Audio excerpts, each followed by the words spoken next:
ಶೇಖರ್ ಭಟ್ ಅಂತ cardiothoracic and heart transplant surgeon national army hospital. ಇವತ್ತು mister Venkatesh ಅನ್ನೋರ ಬಗ್ಗೆ ಮಾತಾಡ್ತಾ ಇದ್ದೀವಿ. ಅವರು ಹಾರ್ಟ್ ಟ್ರಾನ್ಸ್ಪ್ಲಾಂಟ್ ಪರ್ಸನ್. ಇವರಿಗೆ 8 ವರ್ಷದಿಂದ ಹಾರ್ಟ್ ಟ್ರಾನ್ಸ್ಪ್ಲಾಂಟ್ ಆಗಿತ್ತು. ಈ ವಾಸ್ 32 ಇಯರ್ಸ್, ಜಸ್ಟ್ 32 ಇಯರ್ಸ್ ಇದ್ದಾಗ ಆಗಿತ್ತು. ಅನ್ಫಾರ್ಚುನೇಟ್ಲಿ ಅವ್ರ ಹಾರ್ಟ್ಗೆ ಮತ್ತೆ ಏನೋ ಒಂದು ಕಾಯಿಲೆ ಬಂದು ವ್ಯಾಸ್ಕ್ಯುಲೋಪತಿ ಅಂತ ಹೇಳ್ತೀವಿ. ಮತ್ತೆ ಅವರು ಹಾರ್ಟ್ ಫೇಲ್ ಆಗ್ತಾ ಇತ್ತು. ಆವಾಗ ಡಾಕ್ಟರ್ ನಾಗಮಲ್ಲೇಶ್ ಅವರು ಅದನ್ನು ಟ್ರೀಟ್ಮೆಂಟ್ ಕೊಟ್ಟು ಇನ್ನೊಮ್ಮೆ ಟ್ರಾನ್ಸ್ಪ್ಲಾಂಟ್ ಮಾಡಬೇಕು, ಬೇರೆ ಯಾವುದು ದಾರಿ ಇಲ್ಲ ಅಂತ ಆದಾಗ ಟ್ರಾನ್ಸ್ಪ್ಲಾಂಟ್ಗೆ ಅವ್ರನ್ನ ರಿಜಿಸ್ಟರ್ ಮಾಡಿ ಈಗ 5-6 ತಿಂಗಳ ಹಿಂದೆ ಆಸ್ಟರ್ ಆರ್ ಬಿ ಆಸ್ಪತ್ರೆಯಲ್ಲಿ ಹಾರ್ಟ್ ಟ್ರಾನ್ಸ್ಪ್ಲಾಂಟ್ ಆಗಿರುವಂಥ luckiest person on this universe ಅಂತ ಹೇಳ್ಬೋದು ಅದನ್ನು. ಯಾಕೆಂದರೆ ಹಾರ್ಟ್ ಟ್ರಾನ್ಸ್ಪ್ಲಾಂಟ್ ಆಗೋದೇ ತುಂಬ ಅಪರೂಪ. ಈಗ ಫಾರ್ ಎಕ್ಸಾಂಪಲ್ ನಿಮಗೆ ಬೆಂಗಳೂರಲ್ಲಿ ಒಂದು 15ರಿಂದ 20 ಹಾರ್ಟ್ ಟ್ರಾನ್ಸ್ಪ್ಲಾಂಟ್.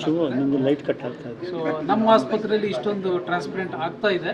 ಈ ಟ್ರಾನ್ಸ್ಪ್ಲಾಂಟು ನಾನು ನೋಡಿರೋದು ಫಸ್ಟು, ಕರ್ನಾಟಕದಲ್ಲಿ ಫಸ್ಟು, ಬಹುತೇಕ ಭಾರತದಲ್ಲಿ ಸೆಕೆಂಡ್ ಕೇಸ್ ಅಂತ ಹೇಳ್ತಾ ಇದ್ದಾರೆ. ಅಂಥ ಒಂದು ಲಕ್ಕಿ ಪರ್ಸನ್ನ ನೀವು ನೋಡ್ತಾ ಇದ್ದೀರಾ. ಆ್ಯಂಡ್ ಆಸ್ಟರ್ ಆರ್ ಬಿ ಆಸ್ಪತ್ರೆಯಲ್ಲಿ ಇಷ್ಟೊಂದು ಕಾಂಪ್ಲಿಕೇಟೆಡ್ ಆಪ್ರೇಷನ್ ಮಾಡಲಿಕ್ಕೆ ನಮ್ಮ ಹತ್ರ ಎಲ್ಲ ಫೆಸಿಲಿಟೀಸ್ ಇದೆ. Surgeons are train.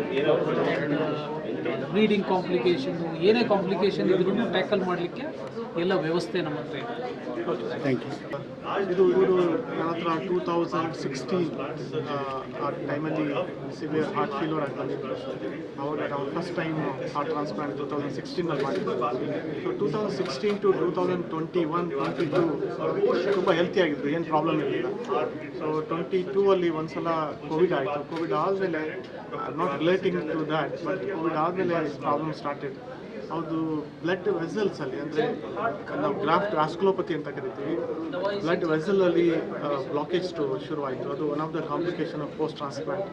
ಹೆಂಗೆ ಹಾರ್ಟ್ ಅಟ್ಯಾಕ್ ಆಗುತ್ತೆ ಅದೇ ಥರ ಬ್ಲಡ್ ವೆಸಲ್ ಬ್ಲಾಕ್ ಆಯಿತು.